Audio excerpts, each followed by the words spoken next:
Yo represento a la Sociedad Australiana de Shotcrete. La mayoría de mi experiencia es en minería subterránea en Australia y algunos otros países. Los desarrollos que se han llevado a cabo en Australia son interesantes por una serie de razones diferentes. Primero, nuestra industria es la más grande en el mundo. Tenemos más o menos 65 minas subterráneas y 200 minas de carbón, un 22% de la producción mineral del mundo. Sin embargo, 100.000 personas que trabajan en minas metalíferas y 60.000 en minas de carbón. Por lo tanto, es la industria más grande del mundo en términos de producción y una de las más importantes en términos de operadores.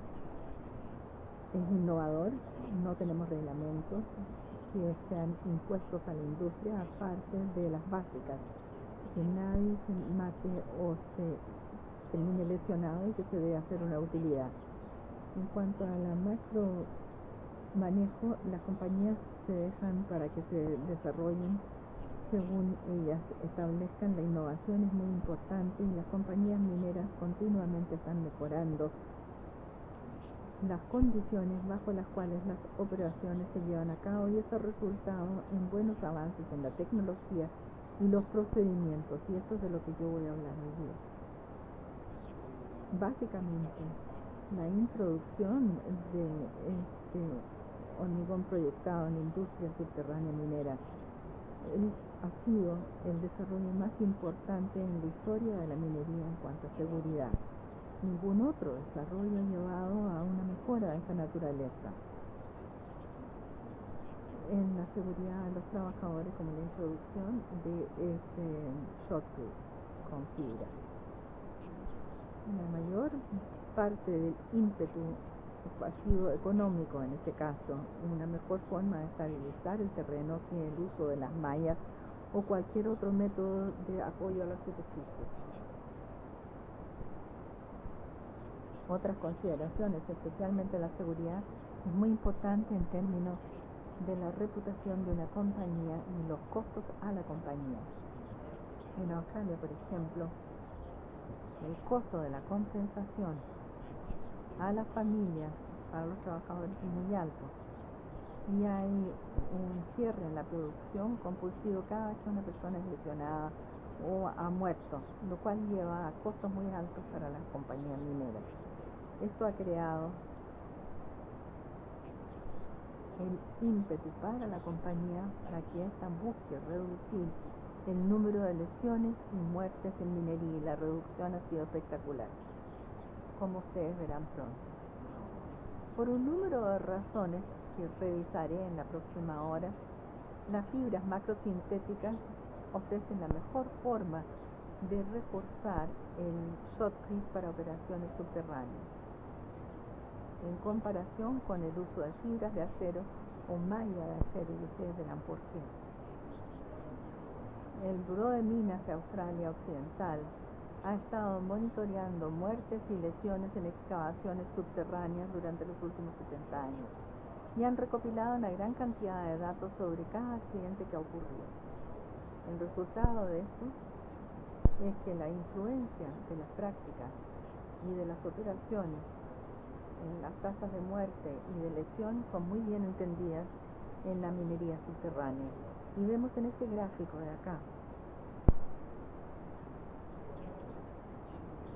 la disminución espectacular de 1940, que veamos tasas de muerte que eran muy altas en comparación con las actuales, y hoy día tenemos una tasa de muerte y de lesiones que es la más baja del mundo, y esto no ha sido logrado sin un gran esfuerzo. Ha sido una mejora continua en los procedimientos utilizados en excavaciones subterráneas para poder lograr estos bajos índices. La industria minera subterránea hoy día es uno de los lugares más seguros donde trabajar para los trabajadores. Es más seguro trabajar subterra que sobre la tierra. Es difícil de creer, pero sobre la tierra la construcción es mucho más peligrosa para los trabajadores que utilizan máquina o hacen cualquier cosa. Y la mayor parte de las muertes que ocurren en forma subterránea se deben a accidentes de tráfico, a fusión eléctrica y a un aplastamiento por maquinaria. El número de muertes es solamente 1 a 2 por año por caída de rocas para más de 100 personas que trabajan en la industria, lo cual es una reducción realmente importante si lo comparamos con las muertes 50 o 20 años atrás. Antes de la introducción de este shotcrete mejorado con fibras, perdíamos 20 personas nada más que por caídas de rocas. Ahora ya casi no se escuchan. Las mejoras similares han ocurrido en otras industrias, por ejemplo en Sudáfrica perdían alrededor de 400 a 500 personas por año que morían por caídas de rocas, y esto ha bajado a 20 a 30 personas por año después de la introducción de este shotcrete reforzado con fibras.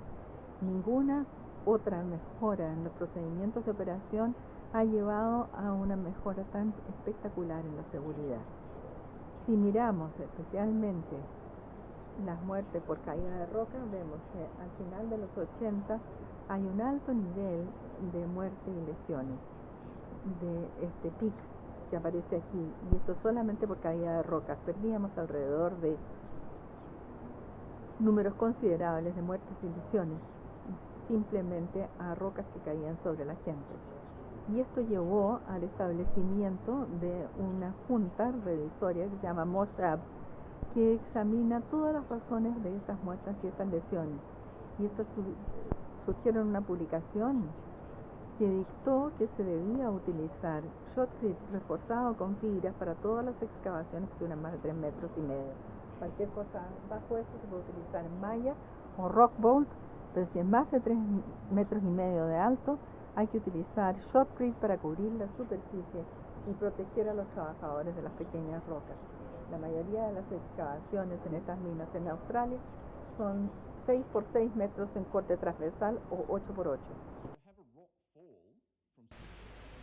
Si hay una caída de roca de 6 a 8 metros sobre una persona, ahí no se necesita mucha roca para matar a una persona. Si son 5 a 10 kilos, fácilmente matan a una persona. Y ese es el motivo fundamental por qué es tan importante el shotcrete en excavaciones más grandes. En excavaciones más pequeñas, 4x4 o 3x3, puedes tener bastante caída de roca y eso no causa lesiones tan terribles, pero en excavaciones más profundas también rocas más pequeñas pueden ser fatales. Este es el documento que tenemos ahora, Mossad, y lo que se aplicó en Australia Occidental ahora se aplica en todo el país por la mejora tan fantástica en la seguridad comparado con mallas de acero. Eso permite usar mallas de acero, pero por razones económicas el uso de la malla lo hemos visto que no es competitivo. El motivo principal es que cuando se cubre el piso con mallas hay hoyos que se deben llenar con hormigón porque hay que cubrir la malla completamente en hormigón. Y por eso uno utiliza 2 a 3 veces más de hormigón si tenemos malla de acero en vez de polímeros. Entonces si uno aplica el concreto sobre el piso y impacta sobre la malla, comienza a vibrar. Entonces la cantidad de rebote que se genera cuando se utiliza malla de acero que cuando uno tiene hormigón armado con fibra. Todos estos factores han llevado a que la industria minera en Australia utilizan 100% de fibras macrosintéticas. Se trabajó durante varios años con fibras de acero, pero han desaparecido completamente por problemas con corrosión, costos más altos y también fragilidad. Las fibras de acero pierden rendimiento con los años y por este motivo, especialmente en la minería, han desaparecido. Hay que recordar que el shotcrete se utiliza para el apoyo de superficies entre las rocas. Es una capa pequeña, entre 50 a 75 milímetros de grosor, máximo 100 milímetros. Eso es todo lo que se utiliza sobre la superficie. Eso es insuficiente para soportar el piso. Los rock bolts son el método fundamental de soporte de suelo. Cuando se utiliza el shotcrete, solo uno está estabilizando el piso entre los bolts. Y estos están a una distancia de 1 metro a 1,5 metros. Y entonces, entre medio, el shotcrete estabiliza el piso y también ayuda a prevenir que todo el piso se deshaga, que puede ocurrir en algunas condiciones. Y si los bolts, la colocación de esos bolts no está bien hecho, se puede generar un problema, como vemos acá en la fotografía. Uno de los problemas que muchas veces hay en las excavaciones, que hay fricción insuficiente. Tenemos unas varas de acero huecas que se expanden en el piso y se necesita una fricción entre el suelo y la vara para que la roca no se caiga. Y la mayor parte de las fallas que se han producido se deben a una falla en el anclaje de estas varas. Así que es importante recordar que cuando se utiliza el shotcrete se tienen que utilizar estas varas de acero. No es el shotcrete que estabiliza los suelos, y estas varas tienen que ser suficientemente largas y tienen que estar bien ancladas para estabilizar el piso. ¿Qué hace el shotcrete entonces en una aplicación en roca dura? Básicamente voy a hablar ahora sobre el comportamiento temprano, mediano y a largo plazo del shotcrete reforzado con fibras. Si nosotros aplicamos sobre un piso recién excavado, uno remueve todas las rocas que han sido sacados por la explosión, y luego hay que sacar toda la roca suelta. Primero, eso se puede hacer manualmente con varas de acero, o se hace con una perforadora jumbo. Entonces uno primero saca todas las rocas, se caen sobre el piso, se remueve todo el material y luego se aplica el shotcrete. Si tienen un piso relativamente estable, la velocidad con la cual se hace eso no importa mucho. Va a tomar a veces días hasta que el piso esté en condiciones. Pero a veces también es necesario que uno tenga que aplicar el shotcrete muy rápidamente. Y eso puede ser, por ejemplo, a veces una hora después de una explosión, para remover la roca. Entonces uno va y aplica la primera capa del shotcrete, que actúa estabilizando la superficie, y lo que nos preocupa son las rocas sueltas en la superficie, que son las rocas claves, que de alguna manera mantienen las otras rocas en su lugar, y estos se tienen que estabilizar. Las rocas atrás no van a caer hasta que las rocas superficiales se caigan. Entonces es importante que estas rocas se queden en su lugar, y lo hacemos aplicando el shotcrete sobre la superficie. Hay un refuerzo de fibras, pero no son efectivos si el shotcrete es muy joven. El shotcrete tiene que tener como 5 a 10 megapascal en fuerza hasta que las fibras realmente comiencen, trabajen. Entonces uno al principio se tiene que confiar solo en el shotcrete, y para eso se necesita también el acelerador. Sin acelerador es demasiado débil, entonces agregamos el acelerador para reforzar o endurecer el shotcrete para que mantenga estas rocas en su lugar. La experiencia de los últimos 10 años ha demostrado que la mayoría de las muertes y lesiones que han ocurrido en la mina ocurren en las primeras 12 horas, y la mayoría de estos accidentes ocurren porque se caen estas rocas, que se caen junto con el shotcrete, o es el shotcrete que se cae. Y una placa grande de shotcrete puede pesar 200 kilos y eso es suficiente para matar a una persona. Entonces es importante que nadie camine por debajo del shotcrete recién aplicado. Hay procedimientos que se han desarrollado como mantener la seguridad sobre con el shotcrete recién aplicado, y la mayor parte de las muertes se han creado cuando la gente camina, o han ocurrido cuando la gente camina debajo de la capa recién aplicada.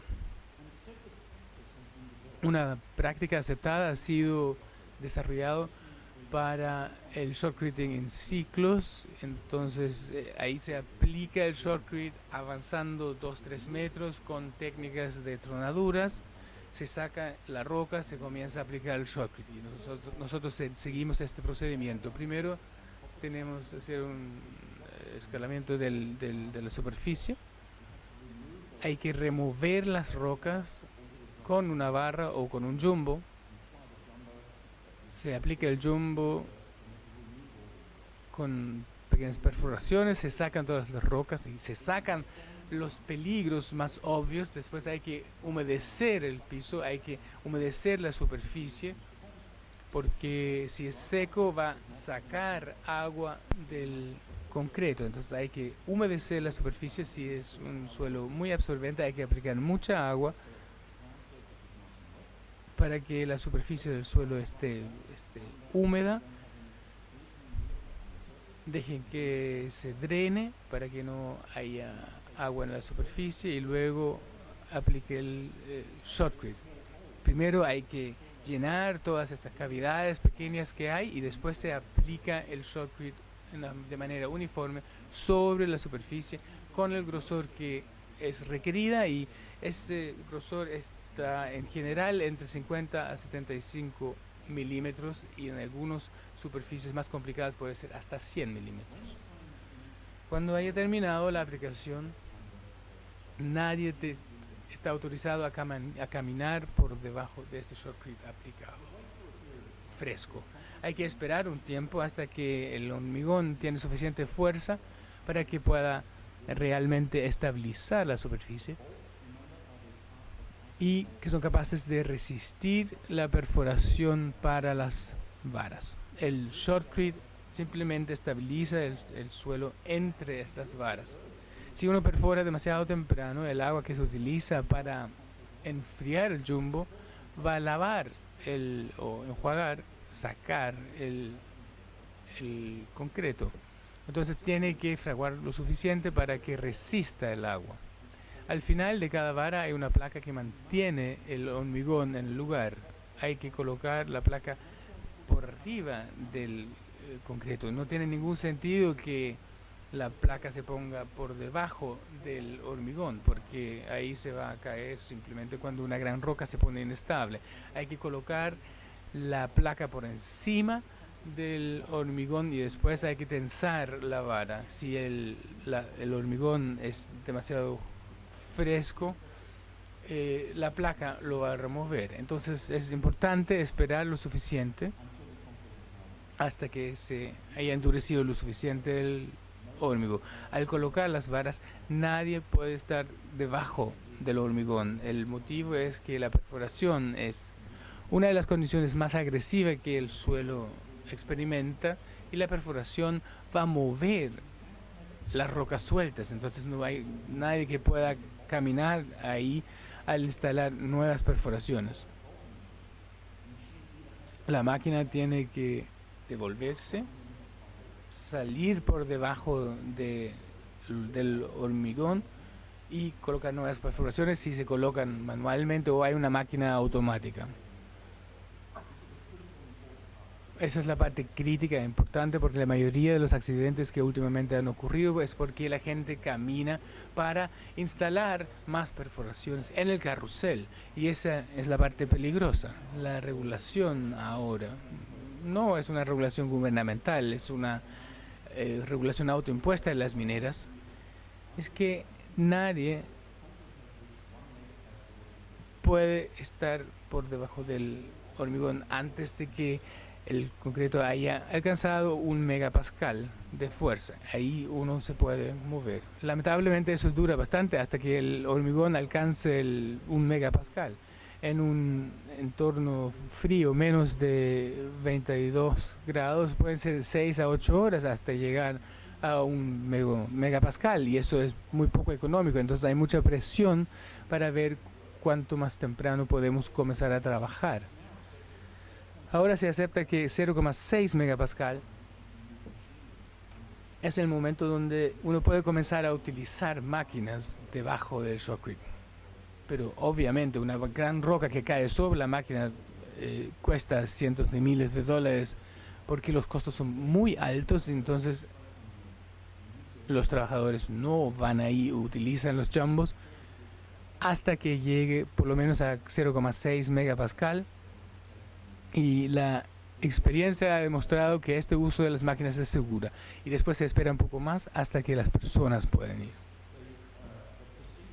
Este es el procedimiento que ahora se acepta en la minería australiana y en muchas otras industrias para evitar muertes o lesiones entre los trabajadores. Quedan algunas preguntas abiertas sobre cómo calcular, por ejemplo, o cómo alcanzar la fuerza suficiente. Toma bastante tiempo para llegar a ello. Entonces, muchos trabajadores entienden mucho mejor ahora los mecanismos de falla, y el modo de falla muy tempranamente del shotcrete es el punching, que es la cizalla. Hay una zona local, pasa por el shotcrete, no hay una acción de fricción en el shotcrete. En este tipo de situación uno simplemente tiene que confiarse en la fuerza del shotcrete. Hay que tener suficiente fuerza en el shotcrete para evitar la falla de cizalla. Después uno cambia de la cizalla a la delaminación, donde el hormigón se cae de la roca, y ahí la flexibilidad del concreto se vuelve importante, y ahí las fibras o las mallas comienzan a trabajar bien. En una falla de cizalla, esas fibras no funcionan. ¿Cuál es la relación entre la fuerza del punching y la compresión? La de cizalla es difícil de medir, ya que necesita un equipo sofisticado y es difícil de hacer. Pero la fuerza compresiva es más fácil de medir. Hay penetrómetros para hacer la prueba. Hay una serie de dispositivos que se pueden utilizar para medir esta fuerza, esta resistencia a la compresión. Y este trabajo aquí ha sido hecho por un periodo de 5 años en muchas minas en el país y en el entorno del laboratorio, que ha costado $700.000 de generar estos datos para todo el trabajo que se emprendió en el campo. Ahora tenemos una buena comprensión de la relación y podemos ver que no importa qué tipo de fibra se utilice, ya sea esta de fibra o macrosintética o ninguna fibra, la relación entre la fuerza de cizalla, la resistencia de cizalla y la de compresión permanece. Y utilizamos esto para calcular cuál es la capacidad de un revestimiento de shotcrete. Esto se ha hecho por revestimientos hasta 100 milímetros en espesor, pero también funciona con revestimientos más espesos, más gruesos. Esto también es aplicable entonces a terrenos más blandos. Una vez que hemos pasado a las 12 horas o 24 horas iniciales, ¿qué pasa entonces? ¿Cómo se desarrolla la incapacidad del shotcrete? Como mencioné antes, cambia la resistencia al punching o a la perforación, y la capacidad de flexión del shotcrete pasa a ser muy importante. Un número de pruebas distintas han sido desarrolladas a través de los años para evaluar la capacidad a la flexión. Se han utilizado distintas pruebas desde 1996 y estas pruebas son poco confiables. Básicamente uno está midiendo el desempeño de una pequeña cantidad de hormigón que está en la grieta. El resto no participan. Entonces hay más o menos un 30% de variabilidad en el desempeño. Y esto no es útil porque cualquier cosa donde uno trata de medir el desempeño de un material y tiene el 30% de variabilidad, pasa a ser imposible. A través de los años, un número de otras pruebas han sido desarrolladas y las de placas ahora son las más comunes. Esta es la norma de la ASTMC C1550, utilizado en este país, desarrollado en Australia, ahora es una norma americana y se utiliza ampliamente en Sudamérica, en África y en grandes partes de Asia, Norteamérica y Australia. Y hemos encontrado que cuando se aplica la fuerza a esta placa y se mide la absorción de energía, que es el área bajo la curva de deflexión, se obtiene esto en una medición de joules. Estos son metros de Newton. Dependiendo de la condición del suelo, donde tenemos una deformación baja, hasta 10 milímetros de deformación entre los pernos, un bajo nivel de absorción de energía para el shotcrete reforzado por fibras, es suficiente para esta medición. Cuando el terreno es más inestable se necesita más refuerzo, y esto quiere decir más fibras, o fibras que son más eficaces, o un hormigón más reforzado. Se necesita cambiar las características de la mezcla para poder darle gran absorción de energía. En la medida que vamos a niveles más altos y más altos de deformación del terreno, se necesita más absorción de energía en esta prueba. En las minas en Australia, donde tenemos 2000 metros de profundidad, la mina Perseverance tiene altas tensiones y en eso utilizan 800 joules en esta prueba como el nivel mínimo de desempeño. Necesita 15 kilos de fibras macrosintéticas por metro cúbico de hormigón. Se necesita mucha proyección para producir un hormigón que alcance este nivel de desempeño. En la mayoría de las situaciones, a 450 joules o 360 estabilizará un 90% de las condiciones del suelo. Entonces es bastante estándar ahora. Poca gente de hecho utiliza este nivel más bajo de absorción de energía. Típicamente se utilizan estos más altos niveles con un revestimiento más delgado. Mínimo 50 milímetros, a veces 75 milímetros en situaciones más difíciles. Pero esto es una medición simple del desempeño, del comportamiento. En otras situaciones, en aplicaciones civiles donde se utiliza un revestimiento más grueso, de 150 a 300 milímetros de grosor, estas pruebas son más difíciles de aplicar porque son solamente de 75 milímetros de espesor y menos relevantes a un revestimiento menos grueso. Se utiliza una prueba de haz para ver cuál es la capacidad tensil. Aquí tenemos la zona de comprensión. En este corte transversal ocurre un combamiento, tenemos una compresión acá arriba y tensión a esta altura. Y esta es la capacidad tensil de este hormigón con fibras. Si no hay fibras no habría capacidad y esto sería de cero. Cuando se agrega ya sea fibras de acero para esta línea o sintéticas para esta línea de acá, se puede agregar capacidad y esto contribuye enormemente a la capacidad de flexión que tiene el revestimiento.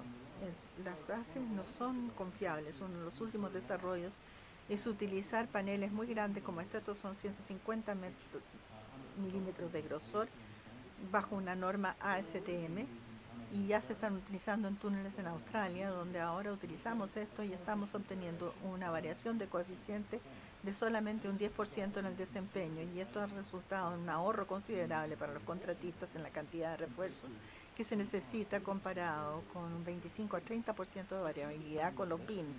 Se puede utilizar menos refuerzo cuando uno cambia a este tipo de método de prueba y la tasa de rechazo para el hormigón pasa a ser mucho más baja.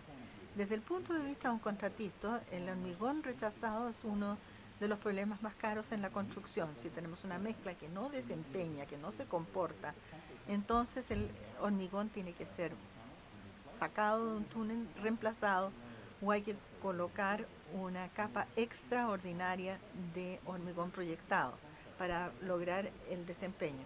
Esto es caro para los constructores, entonces quieren una prueba más confiable que es uno de los métodos más importantes de reducir la tasa de rechazo para el contratista y por lo tanto les ahorra mucho dinero. Eso entonces cubre básicamente el desempeño a mediano plazo, pero ¿qué pasa con el a largo plazo? En la medida que los túneles envejecen, son sujetos a diferentes tipos de tensiones, de esfuerzos. En un área sísmica como esta, los terremotos son importantes para la variabilidad dentro de un túnel o en excavaciones subterráneas. En una mina, por ejemplo, los terremotos en forma de estallidos de roca pueden ocurrir frecuentemente o tenemos altas tensiones en el terreno por las excavaciones cercanas. Si están produciendo estopes o métodos en la construcción que la tensión en el suelo puede cambiar considerablemente, se necesita un hormigón que tenga ductilidad en edades tardías para poder soportar ese tipo de tensión en el suelo. Veamos los 5 problemas principales que afectan al hormigón para la estabilización del terreno. Primero tenemos el hormigón en sí, el cemento y los áridos, no el refuerzo. El shotcrete tiende a tener una alta cantidad de cemento y material pucelánico como el sílice, etc. Y esto es muy bueno para la durabilidad. En la mayoría de las condiciones, en un 95% de las excavaciones subterráneas, la durabilidad del hormigón no es un problema. Este sobrevive por un largo periodo de tiempo y ha estado en evaluaciones de túneles que se construyeron en los 50, los primeros túneles hechos con shotcrete, y el hormigón proyectado está perfecto. El problema es el refuerzo, porque el acero es la parte que se degrada con el tiempo y por lo tanto tenemos que ver este problema de la corrosión. El concreto en sí está bien en la mayoría de las situaciones y la única situación donde el shotcrete tiende a sufrir es en climas muy fríos y también de altas concentraciones de sales en el agua subterránea que puede causar que el hormigón se deteriore como resultado de la cristalización de la sal o ataque por sulfato. Tenemos una situación poco usual en Noruega, donde han construido un gran número de túneles bajo el mar para estar bajo los fiordos, donde la combinación de manganeso, de agua del mar y acero, de fibras de acero, ha producido una acción microbiana, bacteria, que ataca el hormigón. Y esto solo ocurre en la combinación de alto contenido de sal y acero. El refuerzo con acero en el caso del hormigón proyectado. Aquí el refuerzo es la única, sintético es el único que se utiliza para estos túneles bajo el mar o en lugares donde tenemos una alta concentración de sal por este problema, pero es una situación poco usual y no es aplicable en general. La ductilidad estructural es el segundo tema. La ductilidad, habilidad del hormigón para soportar la deformación después de que se agrieta la matriz, es crítica en el éxito por el movimiento constante que ocurre en el suelo a través del tiempo. Estas pruebas han sido hechas para compañías mineras en Australia que están muy interesadas en ver cuál es la capacidad de formación de las fibras macrosintéticas en el hormigón reforzado, ya que la evidencia en terreno nos dice que las fibras de polímeros son mejores al mantener la capacidad por largo tiempo, y esto ha sido demostrado en pruebas como estas, donde hemos simulado un revestimiento de túnel sujeto a grandes deformaciones, y en el entorno del laboratorio se puede ver que por 75 milímetros de grosor de hormigón, estos 450 joules, el agrietamiento del hormigón ocurría aquí y a un aumento considerable, casi 3 veces más de capacidad de carga en el hormigón después del agrietamiento que en la primera grieta. Y esto ha cambiado la percepción de las compañías mineras en Australia ahora. Antiguamente, hace 10 años atrás, la gente pensaba que una grieta en un revestimiento de shotcrete era un problema. Si tenían agrietamiento, tenían que reemplazar el hormigón, sacarlo y colocar, proyectar más. Ahora la situación ha cambiado. Si tenemos pequeñas grietas en el hormigón, la gente sabe que el hormigón está funcionando bien. Si no hay grietas, entonces hay demasiado hormigón presente. Nos da demasiada estabilización y esto es poco económico. Si coloca refuerzo en el hormigón, tiene la capacidad después del agrietamiento para que el hormigón continúe funcionando en la estabilización de los suelos. Por lo tanto, la situación en la industria minera australiana, que es 100% de refuerzo con fibras sintéticas. La mayoría de las minas utilizan esto y solo aplican de 50 a 75 milímetros de grosor y son tolerantes a las grietas porque estas simplemente demuestran que el hormigón está funcionando bien. Si es intolerante de las grietas, debiera utilizar concreto simple, pero esta es una situación no crítica. Esta ductilidad siempre ha sido probada en el terreno. Hemos hecho pruebas donde los revestimientos de Shotcrete demuestran la capacidad que tiene y los resultados del laboratorio se reproducen en el terreno. Tenemos una gran cantidad de capacidad. Esta es una minería con Shotcrete que continúa cargando grandes cargas a pesar de que todas las grietas ocurren y las grietas se destacan con pintura. Normalmente son muy pequeñas. Si tenemos una grieta de hasta 5 o 6 milímetros de amplitud, entonces estamos bien. Si utiliza fibras macrosintéticas, si utiliza fibras de acero, solo se pueden tolerar grietas que tengan 1 a 2 milímetros de amplitud y estas se van a corrosionar en el largo plazo. En una situación donde tenemos un revestimiento, esto es un camino en España, donde el Shotcrete primero aplicado para estabilizar el suelo durante la construcción y luego se le colocó un revestimiento instalado después con fibras macrosintéticas como refuerzo. Este túnel tiene 7 kilómetros de largo y continúa funcionando muy bien por varios años ya que todo el refuerzo en todo el túnel es sintético. Y hay muy poco agrietamiento que ocurra hasta aquí, pero si estas grietas ocurriesen, no hay necesidad de preocuparse de la corrosión ni el daño, porque las fibras sintéticas son completamente inmunes a cualquier tipo de corrosión. Hace algunos años atrás, la autoridad vial en New South Wales, donde está Sydney, estaba preocupado de la ductilidad de sus revestimientos de Shotcrete en largo plazo. Las compañías mineras también lo estaban porque han visto una serie de colapsos que ocurren en algunas minas en Australia que fueron reforzadas con fibras de acero. Pagaron por una gran investigación en mi laboratorio que llevó 13 años de investigación para investigar cuál es el desempeño a largo plazo de las fibras de acero comparado con la malla de acero y las fibras sintéticas. Y se ha demostrado que si se utilizan las fibras de acero, el desempeño cae con los años. La mayoría de las pruebas se hacen a los 28 días, control de calidad, y si se hace la prueba a los 28 días uno obtiene un desempeño satisfactorio. Con el buen desempeño en las fibras de acero uno quiere esta modalidad de falla. A medida que se abre la grieta, la fibra de acero tiene que enderezarse y salir del orificio en el cual está sentado en el concreto. Pero en la medida que el concreto envejece, la unión entre acero y hormigón aumenta y se ancla tan bien la fibra que se rompe.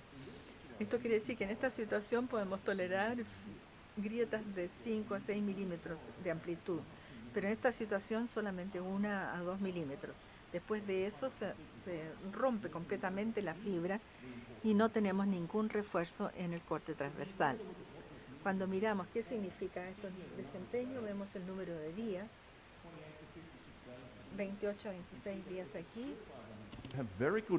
Con la mezcla de la fibra de acero hay un muy buen desempeño cuando se realiza el test de control de calidad, pero después el desempeño baja mucho y después de un año se ha perdido casi el 50% del desempeño de las fibras y es una situación bastante poco satisfactoria cuando hay terremotos o hay fuerzas en el suelo que se desarrollan más adelante y es típico para las minas.